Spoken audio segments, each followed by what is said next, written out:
Speaking out about collective nouns. Did you know that there are more different words for the grouping of animals and things than anyone's ever counted? That is to say, there's an unknown number of words for more than one of any one kind of thing. It's kind of mind-boggling. Even Wikipedia can't keep track. They say in their own inimitable way that they may never be able to satisfy particular standards for completeness on this topic. But that's okay. It's not about getting every single meaning, because every day I get to learn one more way to say a whole lot of something. So for instance, a parliament of owls. Maybe you heard that one, referring of course to the idea that owls are wise and so are parliaments. Okay, maybe not the best example to start with, but it gives you some historical context. And yes, some of these are wishful thinking, combined perhaps with a little late-night drinking among dictionary makers, old-timey movers and shakers, but some of them are pretty spot on. A millinery of hats, a pack of rats, a comfort of cats. Others are just really, really literal, a paddling of ducks. Not exactly original, but hard to argue with. And some of them are just downright alliterative, a pandemonium of parrots, a pity of prisoners, a pontification of preachers. There are just so many ways to say two or more. I don't mean to be a bore, but I just can't get enough of all these words that people throughout history have mysteriously collected into small handfuls of meaning, so that we now get to talk about a leaping of lords, a kerning of typographers, an omitting of censors. And where will it all end? Who's to say we couldn't start making up our own? Every time we want to let it be known that there was more than one, let's say, thumb, rather than just saying some, we'll say that there's a hitching of thumbs. And I'm beginning to see, just like Seuss and his cat, that the sky is the limit, and there's madness in that. So perhaps just for now I will rein myself in and remember that often the place to begin is where we have been, where language and words come together for fun, and a noun's just a noun, till you get more than one. Amy, Amy. A new sound comes from down the stairs. Tick. Not like a clock, but the nail of a finger tapping on wood. Tick, tick, tick, tick-a-tick, tick-a-tick, tick, tick, tick. Tick-a-tick, tick-a-tick, tick-a-tick. The sound grows faster and faster, louder and louder, until the pale green glow in the room shifts. 2:32 a.m. Silence. A single tree branch scrapes against the bedroom window, quickly drawing Amy and her mom's attention. But a cascade of pins and needles progressing up the stairs snaps their heads back to the open bedroom door.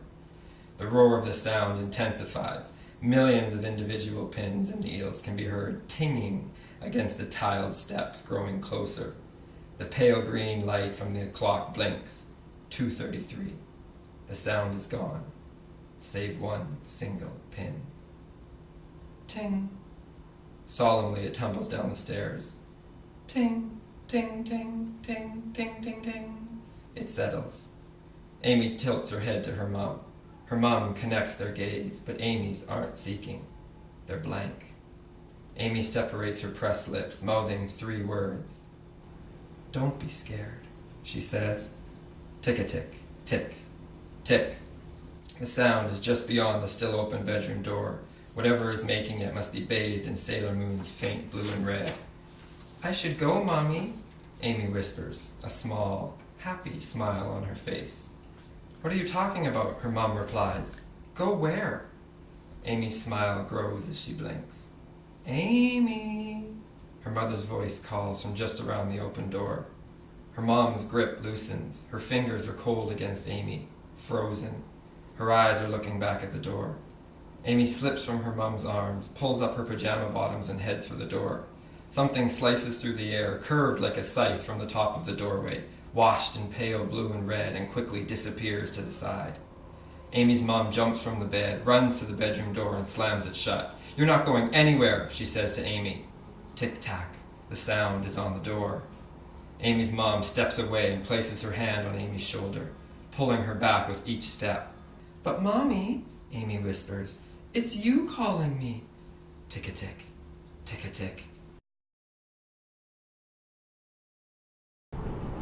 Louisa Hamilton, born April 15th, 1920, in Georgetown, British Malaya, died July 15th, 1962 in Singapore. Loving wife to Angus Hamilton, mother to Honor and baby Rosie. No theological dispute fools God. He chose her to sit close to him. She was put in God's pocket, and he left us with baby Rosie. Little wee Rosie without a mother. Regardless of God's reason for stealing away my mother and leaving me with a little sister, I was angry and despised this place. The eulogy at St. Andrew's Cathedral, next to the Padang cricket grounds in Singapore, prior to the burial, captured little of the striking beauty of my mother. The Reverend listed off her service to the community, her commitment to her family, but none of these accomplishments sounded like her. A final prayer was offered to give rest to my mother's soul, and as the congregation stood lethargically to sing Mother's favorite hymn, Be Thou My Vision, their singing was drowned out by the monsoon. The white wooden shutters blocked out the thunderous rain, but not my memory. As I lean against the rattan pew in front of me, pacing my breath in the soul-destroying heat, I remember one of our many secrets. I am transported back to the first memory at my house on Gentle Drive, which Father will soon rename Mount Rosie Road. Back at the house, after the funeral, guests speak in hushed tones in their damp clothing. Our maid, Gome Lai, knocks softly on my door and lays out a clean, dry dress for me. Her odd little daughter follows her everywhere. The staff call her Mei Mei, the ubiquitous Mandarin term for little sister. She's an unattractive little girl with a hare lip that makes me feel at once pity and disgust.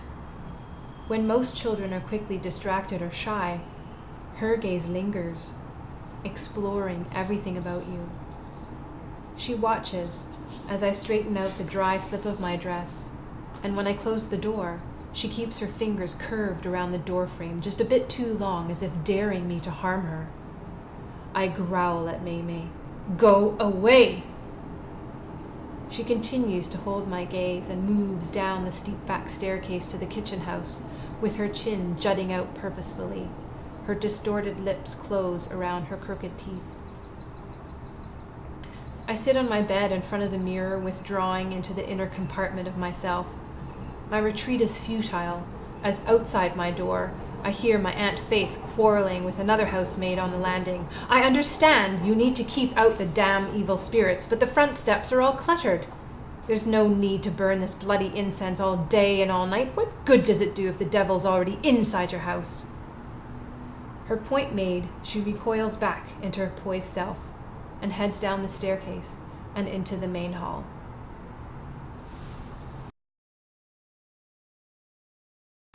They were surrounded by blue sky and the light of the sun.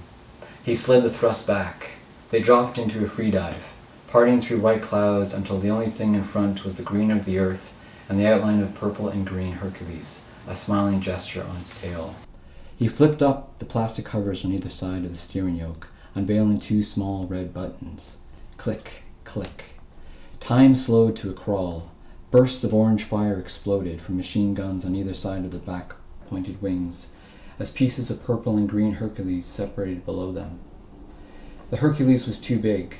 Holes gaped, but the structure of the plane remained intact. "We're gonna hit it," she screamed, and hid her face in her hands, a mid-air crash all but assured. He drew in a large controlled breath and pressed the missile button. The missile carved through the air, its fluffy cloud of smoke trailing behind.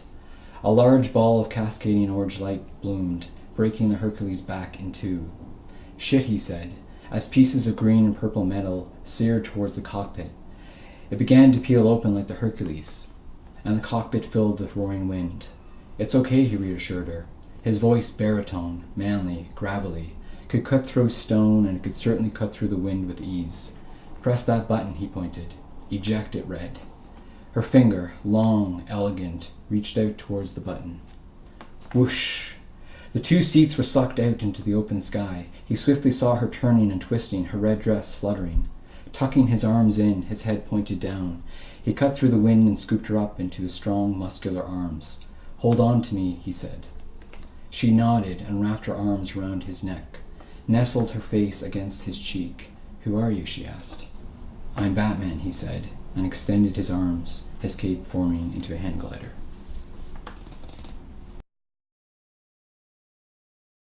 We wound our way through the northeastern U.S. in August during a terrible heat wave. Camping or staying with friends on our way made us feel as if we were on a lovely long vacation. The reality of the move wasn't sinking in while we were enjoying a wonderful hot trip. The heat finally broke when we arrived at the Canadian border at Calais, Maine. At that time, you could cross the border anywhere with merely your driver's license. We had an official letter with a job offer. Surely it was enough. We pulled up to the one lane for cars. We were used to the border crossing between Detroit and Windsor, so we were surprised that this one seemed so rural, backwoods-like. "I guess not many people cross here," I offered as the possible reason for just one guard and his little shed of a building. We told the guard that we were moving to St. John's and the truck with our earthly possessions would be following. He said, "Please pull over there and talk to the immigration officer inside." "Okay," Gary answered, a little surprised that we had to stop and talk to someone else. We rolled to a stop outside the small building and went in. The middle-aged immigration officer greeted us and invited us to sit down. We told him our story. He listened, then asked, "What's a cartographer?" He had never heard of cartography and wondered if it was related to cardiology. We answered his questions. He went off to another office looking for something. We didn't know what, but he came back with a book of job titles and types. The Canadian government created a list of jobs and indicated which ones were required foreign workers. Cartography wasn't listed, but cardiology was. With nothing more than Gary's offer of employment from the university, this immigration officer faced a conundrum. At that time, it hit me that I had a choice. I had been intentionally engaging in this process, and it had never occurred to me that I might not go through with it. I wondered if people traveled all this way, across this land, across minds, across emotions, across social divides, and then turned back. I could leave. I had a decision. If I wasn't ready, if it didn't feel right, then we could pack up camp and go home. And if I went home without going through with it, I may be understood or I may be judged. Had people come this far and turned around? I thought it best to wonder this in silence, not that they'd be disappointed. In fact, I was sure they'd tell me that leaving was one of my options. "This is your process. Anything you want, we can do," they'd probably say. As I came back to the present, I decided to trust my intuition, as I always have. "Take your time. You tell us when you're ready." She sat there with no expectations, just ready for my instruction. I was surprised to be so reassured by these words. How could I be ready to meet the man who came crashing into my life 20 years ago and drastically changed its trajectory? How could I be ready to meet the man who violently claimed my father's life? The man who invited me to wonder, what was the point of life? What was the point of living? This man brought pain into my joyful world. So much pain, it became familiar. So much pain, for life was ripped away. The joy in my life died alongside my father, only to have been reconstructed, put back together again anew, but never the same. Death invites people to live.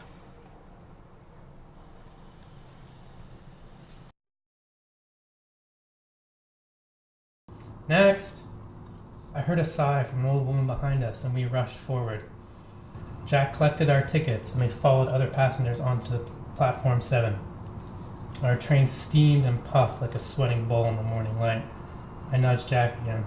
I didn't think new trains smoked this much. It smelled like burning rubber and hot garbage. Jack smiled, probably just for show. I wouldn't worry about it. A puff of cloud floated over him, and he shut his eyes briefly, as if the foul-smelling air wasn't exhaust, but perfume. Passengers began filling the train. I saw that our car was second to last, the caboose being off limits. Got our own car, and there's a bar in the next compartment. Pretty great, huh? He said over his shoulder as he started clambering up the steps. People suddenly gasped and muttered behind me. I saw the men in suits from earlier pushing their way towards us. I blinked. They were headed straight for Jack.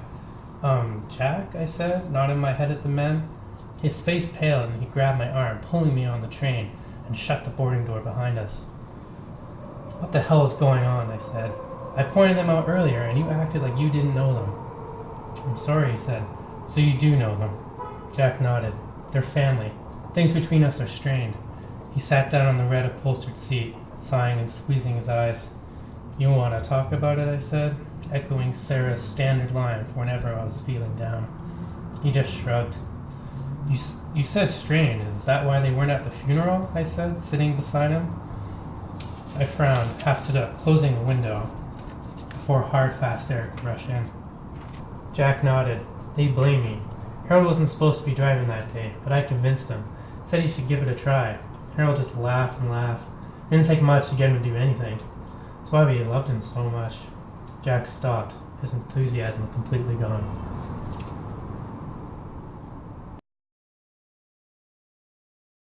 When I return home, it's like I've never left, never set foot outside our small city's perimeter. All experiences evaporate. There's no other possible existence beyond this place I still call home. Life in Vancouver falls away as though it never happened. My job, my friends, my life, all take on a dreamlike quality, and I wonder if they actually existed, or if my life is in a drawn-out game of pretend. The only thing I know for certain that is absolutely authentic is home. And while I've been dreaming this life of mine on the other side of the country, my brother has turned into a shell of his former self. Cancer has sucked the marrow out of his bones, the wind out of his lungs, and eviscerated the fluorescent light, almost blinding at times, that typically glows from him like a piece of kryptonite. The demons and the pain that he has faced in my absence must have faced, look at him, steal my voice, my breath, and my hope. Don't they feed you in here? At least I don't have to cook. The trouble is keeping it down. My mother is busy dusting imaginary crumbs from the mobile shelf where his dinner tray rests. She starts in about how the doctors and nurses are trying different anti-nausea drugs, and how they are so on top of things. I'm not totally sure she's registered my presence, or else is choosing to ignore my absence for the last 7 years in order to keep the accusation out of her voice. I put my hand on her arm to stop its relentless motion. Mom, it's good to see you too. I move to hug her. She receives it awkwardly, but pulls back before I can smell the citrus that has always lingered on her skin. I'd better go and see what's taking your father. He still gets lost in this place.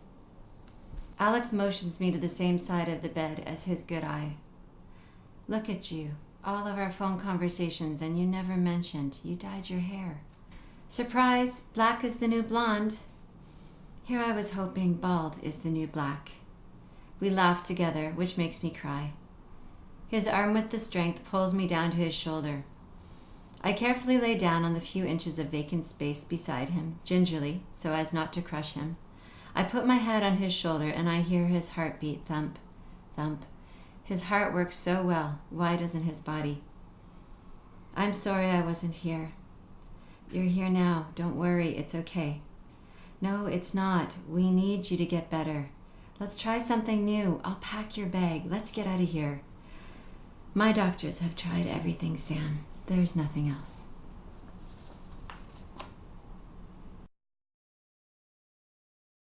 Another favorite pastime of ours was discovering the decorative and baffling pseudo-English phrases sprinkled all around the streets of Tokyo and Yokohama.